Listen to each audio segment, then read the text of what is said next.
Francisco Martínez López, también conocido como Kiko. Y bueno, nosotros hemos organizado el acto del Frente Estudiantil Unificado. Somos una organización sindical que se mueve a nivel estudiantil, bastante joven, apenas contamos con 1 año y medio de experiencia. Y nuestra idea, en un principio, supone organizar a todo el conjunto y a la lucha del movimiento estudiantil a nivel Valencia, en nuestro caso, para crear, en todo caso, una base de conciencia de clase a todos los estudiantes y para unificar en un solo frente tanto a estudiantes como trabajadores del sector. Pese a que, como decía, apenas contamos con 1 año y medio de trayectoria, hemos tenido una serie de buenos resultados últimamente. Hemos participado durante el curso anterior y durante este curso en varias huelgas generales, tanto de trabajadores como de estudiantes.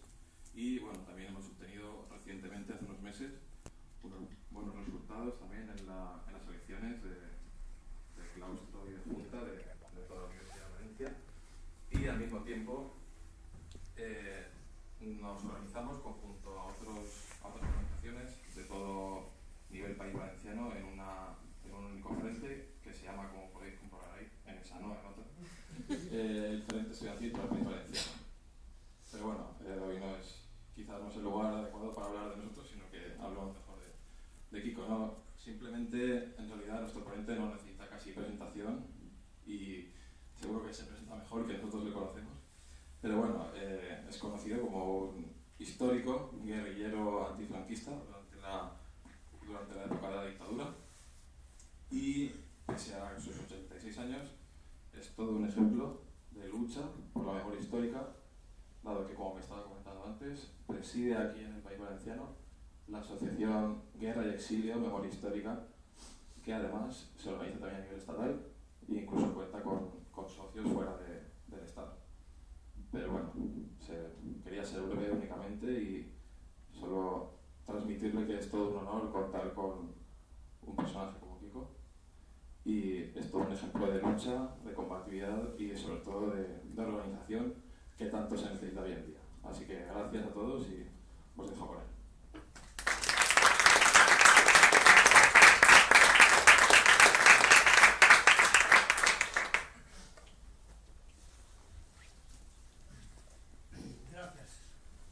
El honor es encontrarme con todos ustedes, sobre todo esta juventud, que sois los que estáis construyendo el futuro de nuestro país. Somos mayores ya, podemos hacer relato de nuestra vida, hay que situarla en el tiempo, no todos los trajes sirven para la misma época, pero es muy importante porque mi propósito, como uno de los supervivientes de aquella epopeya, es el hacer el relato de una vida real que ha existido y que tiene grandes focos de silencio, de olvido, de deformación, y que unos años más tarde no es un contribuyente para que vuestra generación, sobre todo los jóvenes, podáis tener el debido conocimiento de lo que ha sido nuestra historia, que es nuestra identidad, que muchas veces la ignoramos, porque venimos de algo, nacido ayer, y que hay un gran propósito porque es una manera de alienar la sociedad, de ocultarle los aspectos positivos que pueden ser como ejemplo una época y que pueden servir también para otras como ejemplo, aunque la sitúen también en el espacio y en el tiempo que les corresponde. Yo soy un superviviente de aquella época republicana, franquista, etc., y de un exilio largo de cerca de 35 años sin poder volver a este país, y que bueno, que me he salvado del garrote vil de casualidad, y que bueno, pues lo único que tengo que agradecerle a este tipo de democracia es que no me han hecho pasar por el garrote vil, pero sigo siendo como aquel colectivo olvidado, mal historiado, denigrado y bueno, que es una manera de denigrar y de deformar lo que ha sido una época seguramente la más marcada de la historia de España en lo positivo y en lo negativo, en la esperanza y en la tragedia. Esperanza, por ejemplo, lo que significaba aquella república que tenía un proyecto que ponía en movimiento la sociedad española para que su protagonismo hiciera su historia, que no se la hicieran desde los despachos ni de los ministerios. Era el pueblo que construía su historia por su protagonismo, por sus derechos, por su libertad y por las conquistas que en aquel momento eran cruciales en la propia vida de España. La tierra para quien la trabaja, el derecho a la cultura, donde había más del 40% de españoles analfabetos, las 10.000 escuelas que se crearon en 5 años para llevarlas a los pueblos donde no sabían lo que era una escuela, y los profesores correspondientes, el derecho del voto a la mujer, era una mujer sumisa a todas las tradiciones, la religión, las tradiciones, y el machismo que estaba anclado también en la sociedad, y recupera la dignidad de la mujer en el año 33, cuando en sus primeras elecciones, promovido por la 31, promocionado por la República del 31, y le da a la mujer la esperanza de ser un ciudadano a partes iguales al hombre. Tenía que conquistarlo, pero le daba un espacio de lucha, en lo que yo digo, el protagonismo por transformar la historia, por transformar la vida. Y ese protagonismo lo recuperó la mujer en aquel momento. Por eso hubo mujeres, igual que los hombres, que pasaron a los piquetes de ejecución, que las han pelado, y que en donde han ido a las trincheras también a defender aquella república. Y en mi caso, que yo era un niño, pero que me he quedado del lado de cuando la sublevación de la zona franquista, aquellas mujeres que se han convertido en resistentes a la dictadura. A muchos les costó la vida, pero han justamente marcado ese aspecto de aquella mujer que no se conformaba a vivir en la esclavitud, en la sumisión, en la ignorancia, y que tomaba la parte también de la lucha. Es muy importante en ese sentido, y es uno de los aspectos más ocultos, incluso cuando se hacen relatos de historia por historiadores, van buscando pues, lo bueno o lo malo, el héroe, y no va más allá del problema de la confrontación militar o violenta, y no ven que detrás de todo eso hay unos valores, que son los valores que motivan a las personas a tomar una opción o tomar otra. En fin, eso ha sido un poco lo que yo he aprendido también en la lucha, claro, en la lucha.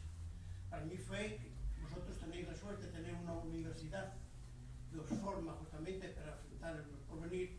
Yo no tuve ni escuela siquiera. El franquismo me la ha prohibido. No tuve escuela, nada más que en ese inicio republicano. Yo nací en 1925, en plena dictadura de Primo de Rivera. Y el 31 aquella república abre las esperanzas y lleva a pueblos. Yo soy de un pueblo, un pequeñito pueblo, en la provincia de León, que bueno, tenía un profesor de oficio, pero que bueno, no era ni profesor ni nada, era para contar en las aulas de una mala escuela a los niños y darles el sermón, él y el cura, y bueno, y se pasaba así la transmisión de lo que es nuestra cultura y nuestros valores en ese sentido. Con la República hay un maestro, hay una escuela, y yo inicio mis 6 años, aquella era 6 años, la escuela, pero que era interrumpida pocos años más tarde, entonces no tengo tiempo de una formación mínima siquiera, bueno, sí. Lo único que he recibido también de aquel maestro republicano es un mensaje también de que el niño le enseñan, pero tiene que también coger su responsabilidad. Era una pedagogía más revolucionaria seguramente que hubo, sobre todo después. Y entonces lo que no pude aprender en la escuela lo aprendí después, lo aprendí en la vida. Y en la vida pues es lo que me trae a lo mejor aquí. todo lo que ha sido la trayectoria de mi vida. Como dije anteriormente,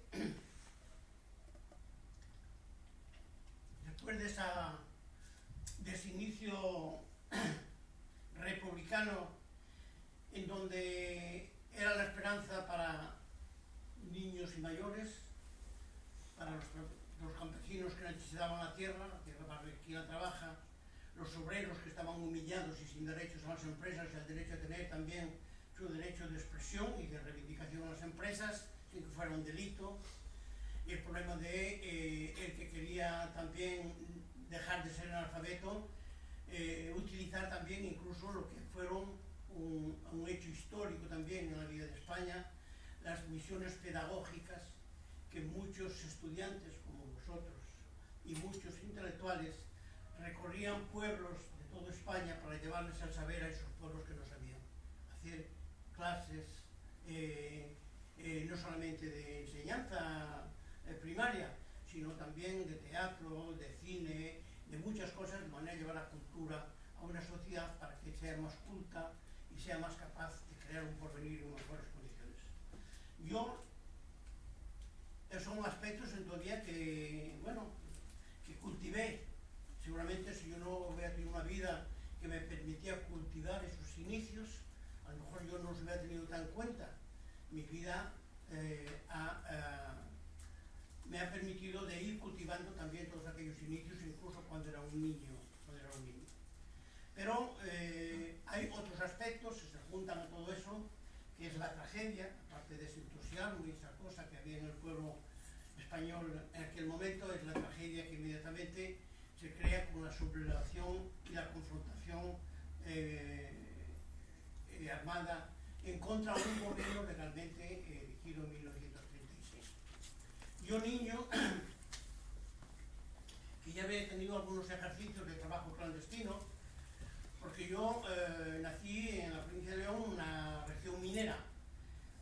Esa región minera había tenido ya unos acontecimientos de confrontación en el año 34, porque una huelga de los trabajadores ha desencadenado la violencia y entonces se respondió con la violencia, y lo que llaman huelga revolucionaria, y 15 días los trabajadores ocuparon todo el sistema en la parte de Asturias, en la parte de León, todo el sistema institucional, cuarteles y todo han ocupado aquello, pero eso ha provocado un derrame de sangre, que hubo más de 2000 muertos en aquel momento, solamente en aquel rincón, aquella provincia de Asturias y León, y hubo más de 30.000 detenidos. Eso en plena república se dice. ¿Y por qué en plena república? También hay que explicarlo, luego seguramente lo saben por los libros de texto, aunque desgraciadamente los libros de texto no tienen en consideración todos los elementos fundamentales para hacerse un juicio de valor de lo que era esa situación. La república puede ser buena y puede ser mala, depende de quién ostenta el poder. En aquel momento, en el 36, se inicia un proceso, pero un proceso que queda interrumpido en unas elecciones, a pesar que son contradicciones que luego después se superan, que vota la mujer por la primera vez, y en aquellas elecciones que en el 31 se había ganado el sector republicano, el sector republicano de izquierdas, izquierda republicana, Partido Socialista, todo lo que era el factor republicano, en las elecciones del 33 lo gana la derecha, y entonces es lo que se titula a nivel histórico el Bienio Negro, la parte negra, porque paraliza todo el proceso de transformaciones que la República había iniciado, la reforma agraria, la enseñanza, en fin, una serie de aspectos fundamentales en donde los actores principales de aquel momento, de aquella historia, era aquella sociedad que empezaba a irrumpir en derechos y en poder, y que automáticamente quedan frustrados por ese sector de la derecha. Es en ese momento, de las elecciones, en el 34 hay la huelga justamente revolucionaria en Asturias, en Cataluña, aquí y en otros lugares, pero donde más eco tuvo fue en aquel lugar, porque se hicieron con el poder durante 15 días, justamente para oponerse al bloqueo de las transformaciones iniciadas en el proceso republicano. No era por nada. Aquella huelga se hacía en respuesta justamente a la paralización de todo aquel proceso que se había iniciado en 1931.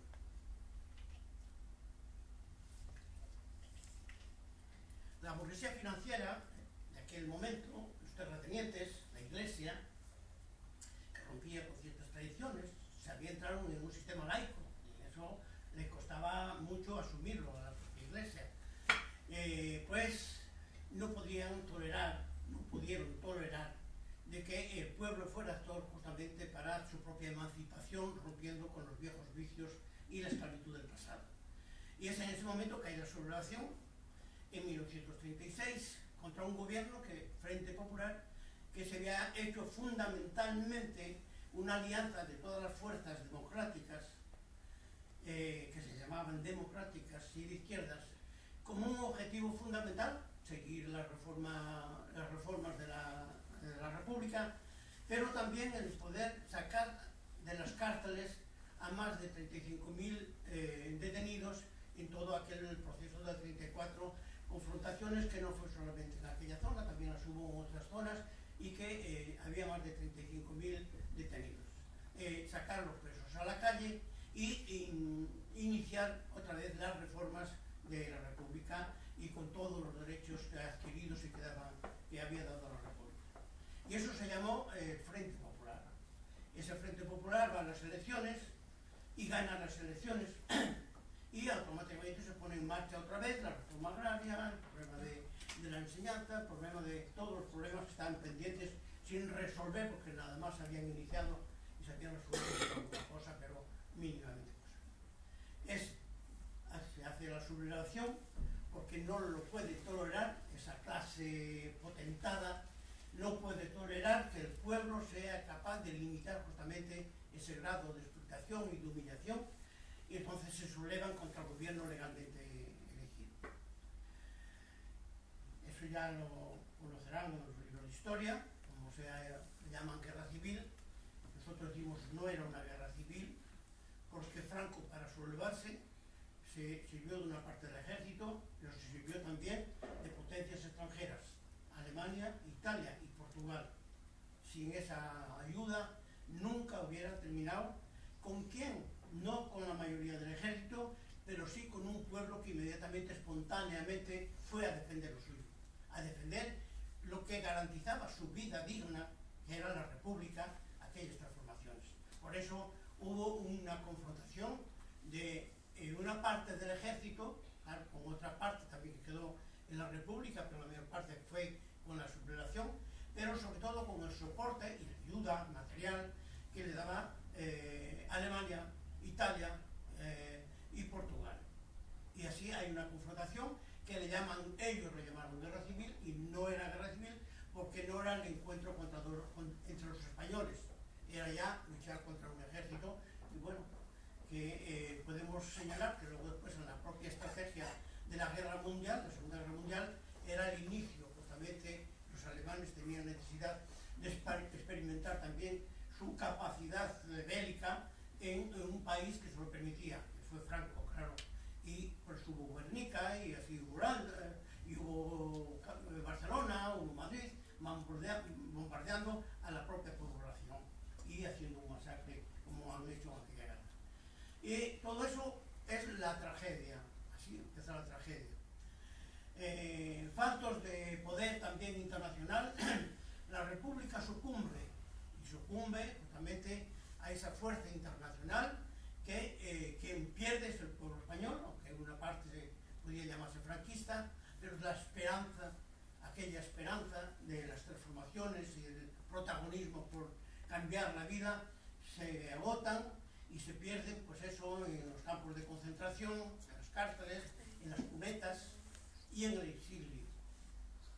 Y en ese sentido, pues claro, pues hay que conocer y hay que valorar, a la medida de que los sentimientos, las convicciones de cada cual, en qué campo hay que situar nuestra perspectiva.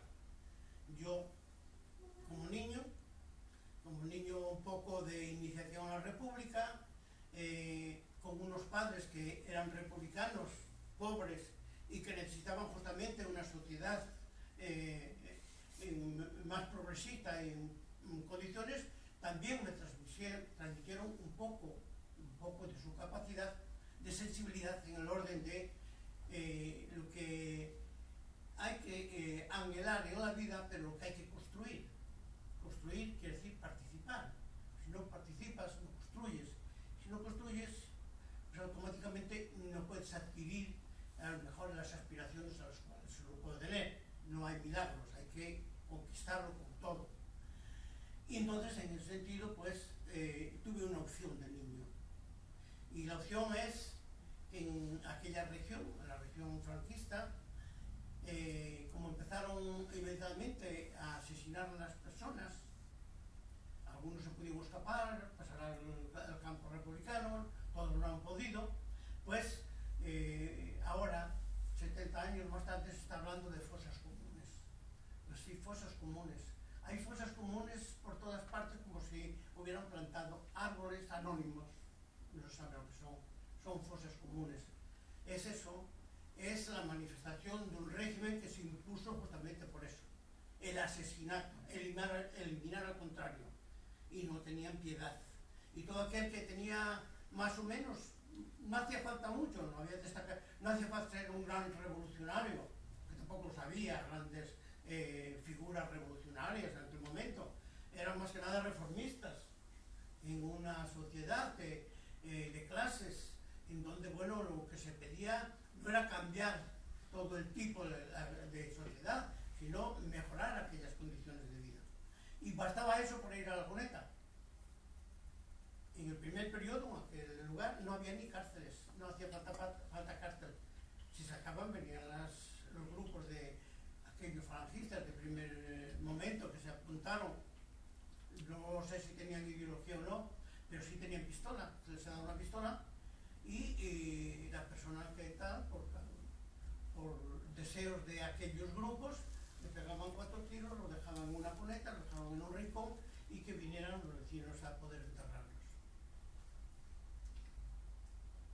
Ahora se les llaman los desaparecidos. Se sabe dónde están, pero son desaparecidos. Porque todavía aquí en este país no se ha reconocido de que en ese periodo, con el consentimiento concreto de las autoridades, que llamaban autoridades franquistas impuestas, pero autoridades, han cometido crímenes de lesa humanidad. Han asesinado a las personas de una manera colectiva, simplemente por quitarse del medio todo aquel que no pensaba como ellos. Así de claro. Y eso es condenable desde el punto de vista ético, pero desde el punto de vista jurídico también. La ley internacional de derechos humanos consta de que los crímenes de lesa humanidad no prescriben y que donde se han cometido pues deben ser enjuiciados. Aquí no hubo enjuiciamiento mientras duró el franquismo, porque ellos simbolizaban justamente eso de terror para poder seguir mandando, y eso era los reflejos ante el pueblo, que supiera que si te pones en contra, mira lo que le pasó a los demás. Entonces ahí cumplieron 2 funciones. Una, que duraron 40 años en el poder por el miedo, bueno, y una coyuntura política internacional que les ha favorecido. Y que al mismo tiempo crearon el complejo de culpabilidad al pueblo, y que una parte de ese pueblo que no fue a la cuneta, fue el familiar o el vecino, el terror y el miedo la ha condicionado de tal manera que son reflejos condicionados que tiene incluso hoy si alguno vive. El reflejo condicionado del terror, del miedo. No te metas, no te pases como al otro, y el otro pues sigue ahí. Eso es un poco la cuestión. Pero bueno, saliendo ya de este contexto, que es un concepto general, quiero entrar en el tema de qué es el movimiento guerrillero, qué ha sido la lucha armada, mejor dicho, contra el franquismo, a pesar de los descalificativos, que no se le han siquiera en los libros de historia, no sé si consta como... Entonces, claro, como aquel ejemplo que había de aquellos aquella esperanza que se esperaba de aquella situación política, hizo que espontáneamente el pueblo trató de defenderla. Y unos se apuntaron a los grupos de lucha que hicieron los frentes, que hizo que España resistiera 3 años en contra de todo el potencial bélico que recogió el franquismo, lo que tuvo de ayuda de África y lo que tuvo de los alemanes, italianos y portugueses, y el pueblo se defendió pues muchas veces con un fusil para cuatro en el frente, haciendo el frente.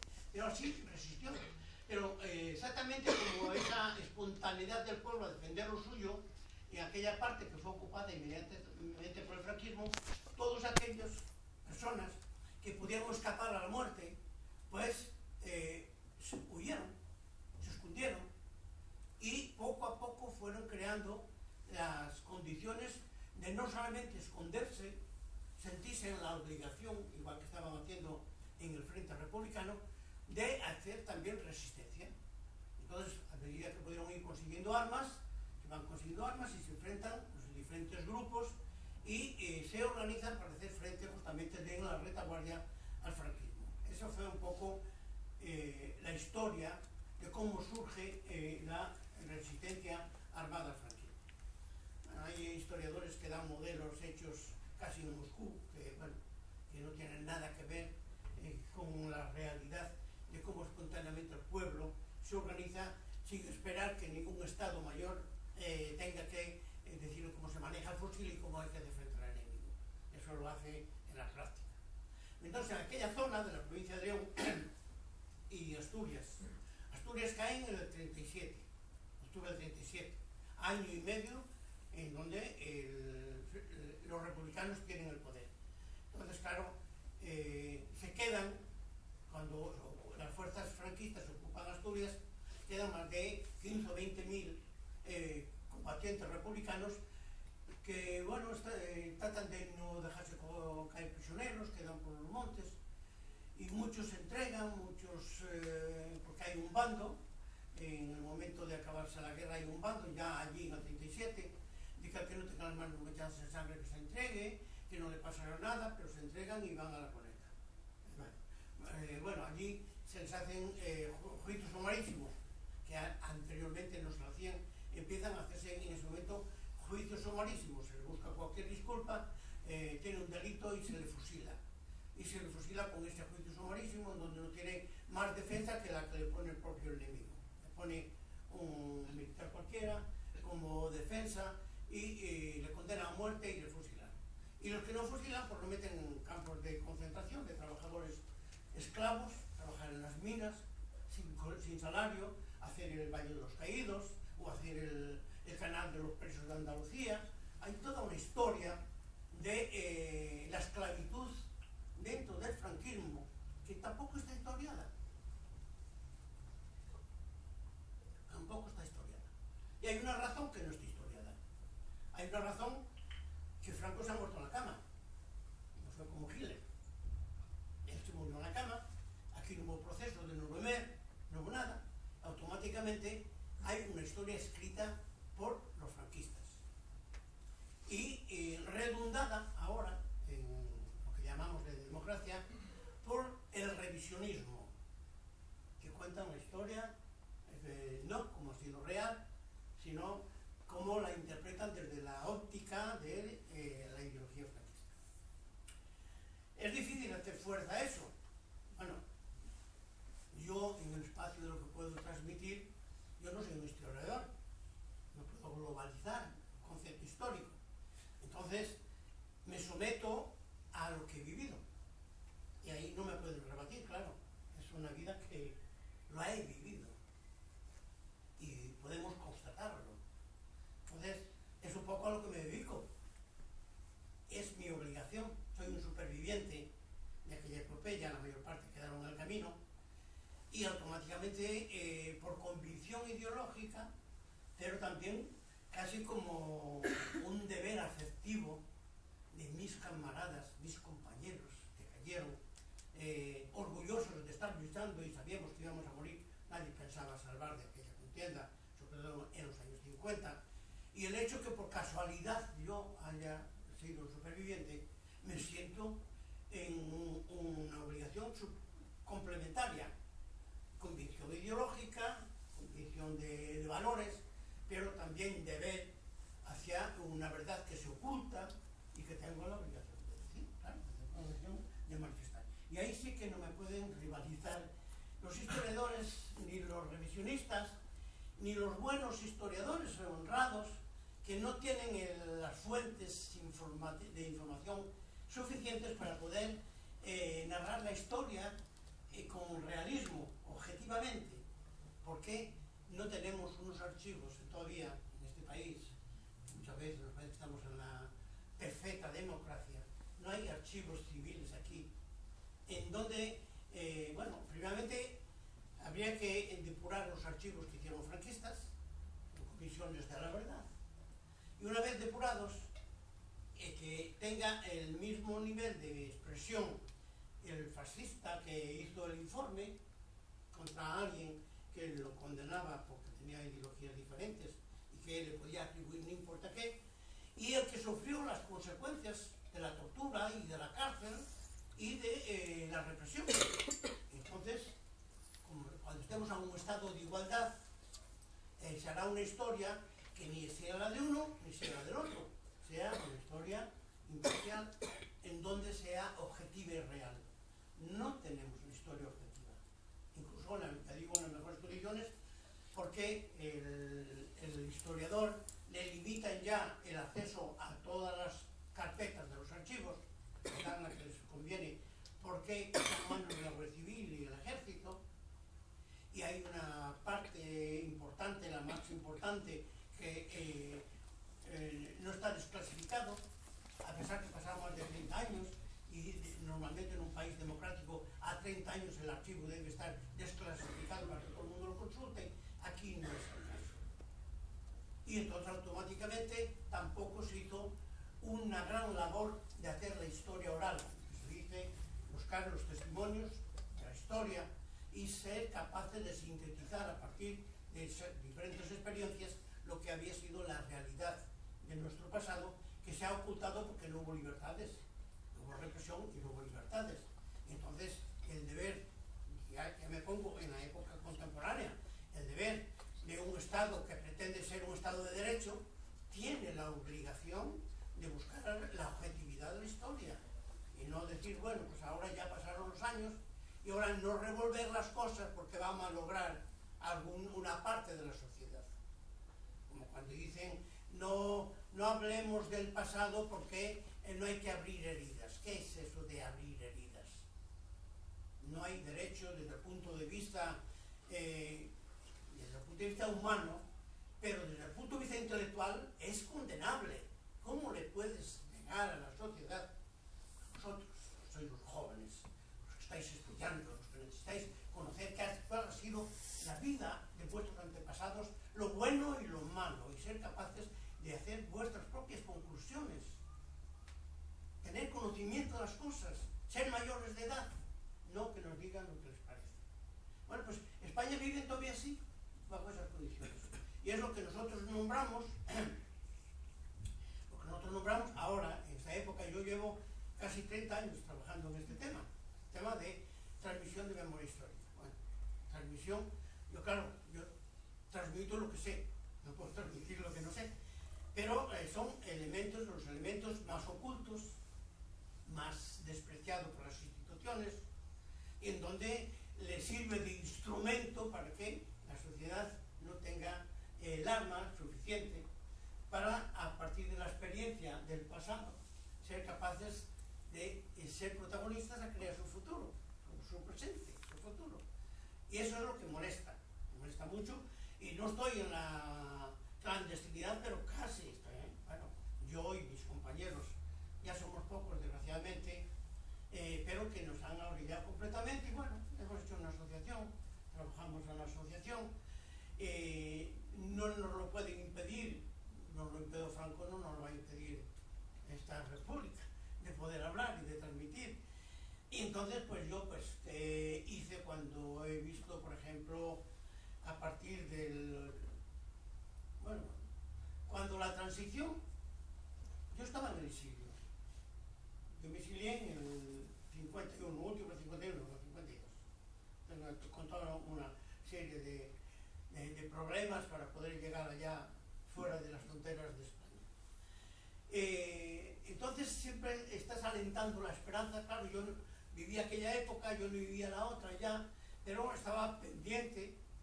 Yo estuve organizado permanentemente. Yo vivía en Francia y estuve siempre organizado porque los españoles estábamos organizados allí, primeramente porque había los partidos tradicionales que se habían exiliado y tenían reminiscencias allí, pero que las nuevas generaciones de la inmigración y todo eso era manera de organizarse en torno a contribuir. Claro que desde el interior se hacía lo principal, pero desde allí contribuíamos también, en la medida de lo posible, a acabar con la situación de dictadura y establecer unas normas democráticas donde el Estado de Derecho pudiera existir. Entonces, solamente cuando se muere el dictador y cuando se hace la transición, que aquí las cosas estaban un poco a la nebulosa, no se sabía quién había sido el delincuente o no. Yo, que había estado condenado a muerte, vuelvo a España, voy al consulado, me dan un pasaporte en París, vengo a España y nadie me dice nada y sigo en esa otra. Pero cuando yo llego al 84 y veo que aquellos acuerdos de la transición dejan en el olvido a aquel pueblo que había sufrido tanto, que las fosas comunes siguen donde estaban, que aquellas personas que habían sido torturadas y mutiladas, muchas de ellas, nadie le pregunta qué le había pasado, y que el poder no cambia de manos, porque los mismos que ostentaban el poder con Franco se hacen de cualquier partido o de ningún partido y siguen teniendo los consejos de administración de las instituciones, se hacen democráticos para seguir mandando, y que todo aquello el pueblo no estaba en consideración. Aparecen figuras de las fuerzas políticas de izquierdas, pero son las figuras que resuelven el problema de la continuidad del profranquismo en una llamada democracia que se pinta como modélica, pero que tiene una gran deuda hacia el pueblo, hacia la sociedad, según mi parecer. Nos lo están alertando todavía ahora. Todavía hay, desde la ONU, desde Derechos Humanos, de muchas partes, están señalando, diciéndole que son recomendaciones, ahora van a los tribunales de Argentina, respecto a los desaparecidos, que llaman desaparecidos, que es una manera también muy ambigua de tratar a alguien que ha sido asesinado. Es un desaparecido, pues un desaparecido no hay juicios humanistas, no hay juicios contra nadie, porque nadie le hizo desaparecer. Ese desaparecido no se sabe todavía. Entonces, impunidad sobre el crimen. Con eso, los desaparecidos, impunidad sobre el crimen. Que las fosas comunes, que sean los familiares que se las arreglan. En último caso les dieron un poco de dinero, pero el Estado no toma la responsabilidad de ese acto, que es un acto de Estado, porque ha sido otro Estado, fuera impuesto o no fuera impuesto, que ha consentido justamente todos esos crímenes de lesa humanidad, y otro Estado que le reemplaza tiene la obligación de reparar todas las cuestiones que el otro Estado, sobre todo dictatorial, ha cometido con el tal pueblo. No solamente sacar los muertos de las fosas comunes, sino reparar también y volver la dignidad, reconocer la dignidad de una manera oficial a aquellas personas que han sido asesinadas tildándoles de delincuentes y que solamente eran demócratas y que defendían el gobierno legalmente elegido por el pueblo. Esa cuestión jurídica era muy importante. Si hicieron algún intento, Garzón, en la cuestión, pero bueno, era de mala forma, porque aquí hay una ley, que es la ley de amnistía de 1977, y esa ley de amnistía, desgraciadamente en aquel momento, seguramente por el cansancio de vivir en clandestinidad, del deseo de que legalizaran los partidos políticos, todos los partidos políticos que hacen la negociación de la transición firman esa ley de amnistía, y esa ley de amnistía no es ni más ni menos que el cerrojo para que no se condenen los crímenes de lesa humanidad. O sea que es la impugnación sobre el crimen. La han firmado, desgraciadamente, todos los partidos cedieron ante una presión que la verdad era hegemónica en aquel momento.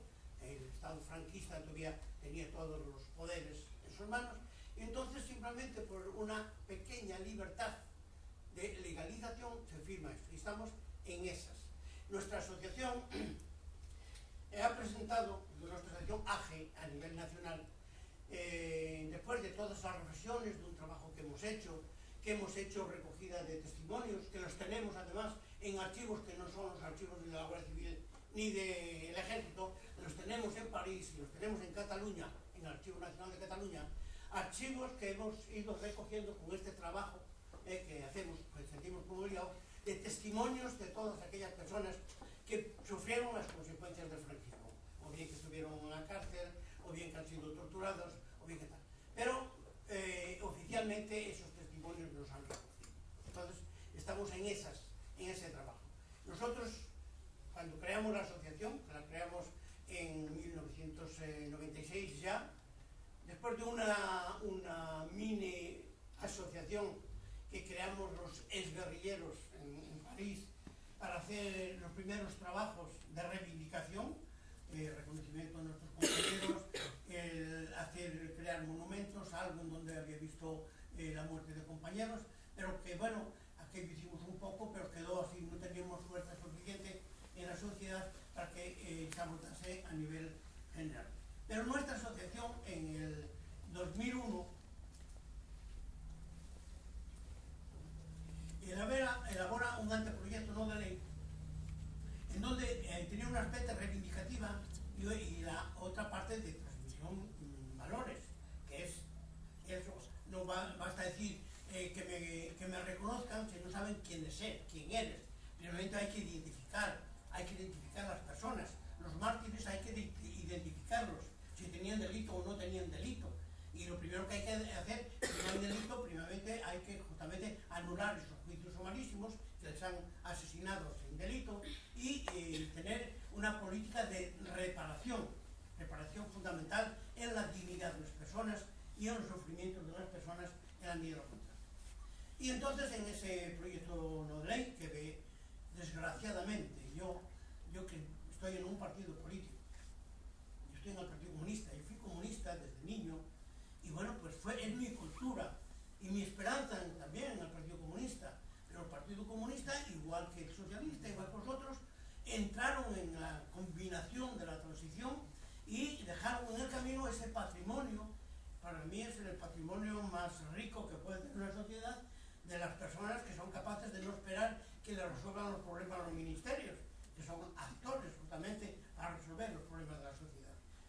Y ese era el patrimonio de esos partidos que en la clandestinidad, a pesar del terrorismo, han mantenido justamente la brecha por no dejarse humillar y defendiendo sus valores. Pues no ha contado, y no ha contado nada más que la voluntad de que hayan negociado esa cuestión. Entonces, una parte de nuestra reivindicación en ese famoso proyecto nuevo de ley es de que se reconozcan justamente todos la inocencia, se puede decir, no inocencia en el mal sentido, que de no delito de todos aquellos que habían sufrido el régimen franquista, y que en el tema de los guerrilleros, si queréis entramos después un poco en el tema de la dimensión de lo que fue el movimiento guerrillero, de los guerrilleros que se los reconoce como soldados de la República, porque no eran más ni menos que eso. Los primeros guerrilleros han sido justamente soldados de la República que no les ha vencido el franquismo y que siguieron acrecentando a través de sus contactos y su organización, pues que esas guerrillas hayan tomado una proporción en casi la mayor parte de las provincias de España. Aquí también en Valencia. Aquí hubo la guerrillera, la agrupación de Levante y Aragón, por ejemplo, a partir del 44, donde yo fue a partir del 36, pero bueno, hubo guerrilleros. Y que se les considera como soldados de la República a